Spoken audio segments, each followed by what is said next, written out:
Alright, so we're back talking some more Secret Invasion on the channel. Episode 6, we've officially reached the conclusion of Secret Invasion with the finale this week, and I'm certainly intrigued on how we're going to conclude everything, how we're going to wrap up the ongoing battle between Nick Fury and Gravik. We're finally setting the stage for an epic conclusion, and going into this finale, I was hoping with that wrapping up, we would conclude everything on a high note and really stick the landing. While I definitely think for the most part the finale was pretty solid, it certainly felt very rushed. It's one of the big things that's been so frustrating about this show. After those first initial episodes that were a bit longer, it seems like every episode has gotten shorter and shorter, and we're a finale where you're going to try and wrap everything up while setting up a bunch of other projects. This needed to be a little bit longer. Even the show itself felt like it was trying to rush through certain events because Nick Fury's already there to meet up with Gravik at the very beginning of the episode. I actually did quite like the conversation between the two of them. I thought it was pretty great as far as fleshing out the relationship because they're finally exploring their backstory and what led to their falling out. Outside of the obvious facts like Gravik feels betrayed because Nick Fury basically used the Skrulls for his missions and never really intended to give them a home whatsoever,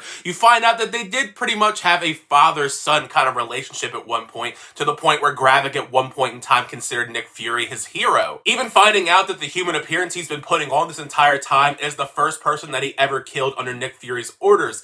All that stuff was great, but it felt kind of moot given the fact that, it wasn't actually Nick Fury he was talking to the entire time. Not gonna lie though, I was very nervous going into this finale on how particularly they were going to have Nick Fury fight against Gravik, who is a Super Skrull, especially after he becomes a Super Skrull, getting the DNA of the various different Avengers when Nick gives it to him. Turns out they just kind of threw that out the door, because it's not actually Nick Fury, it's a surprise, it's Gaia in disguise, which I pretty much called last week. I said Gaia was going to be the one that actually saves the day. I didn't think that Nick Fury himself just wouldn't be here at all though. This entire fight sequence between Gravik and Gaia is pretty entertaining. I had a blast with it, even though it was very short. The VFX work wasn't the greatest. You have to wonder if maybe they spent majority of the VFX budget on just this scene in particular, just because of all the VFX work and the different changing of powers. I guess now Gaia is basically the most powerful person in the MCU now, or at least in the top 10, since she has the powers of all of these different Marvel heroes like Captain Marvel and Mantis. You think they'd want to recruit her for the Avengers because of how powerful she is, so it'll be interesting to see where we go next with her character, given where we see her lead with Sonya at the tail end of the episode.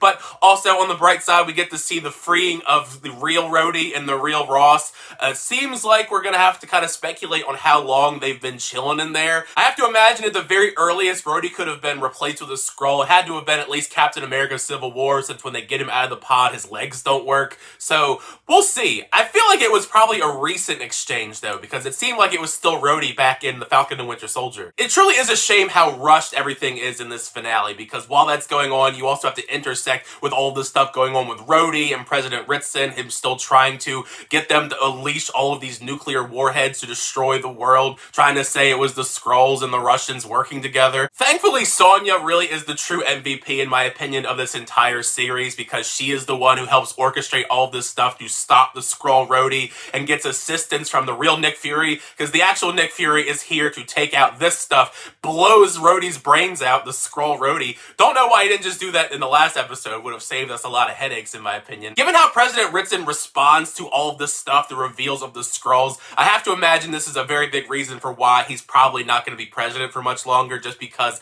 his messaging behind what he says on TV is awful, and how pretty much everybody but humans are bad, declaring war on basically every other species, which incites these horrible riots where people are going up and assassinating people, whether they're human or Skrull, just inciting mass hysteria, which is horrible. Even Nick Fury thinks that's horrible.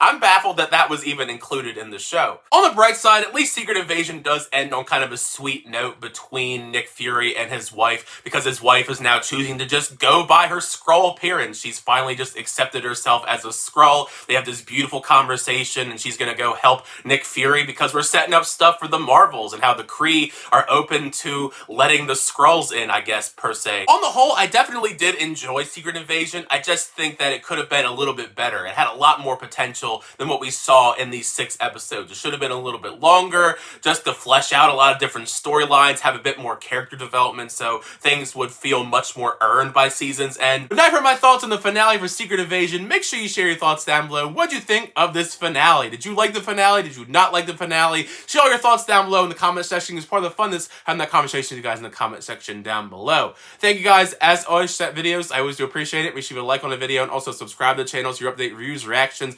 unboxings, and more. The next time, I'll see you guys later.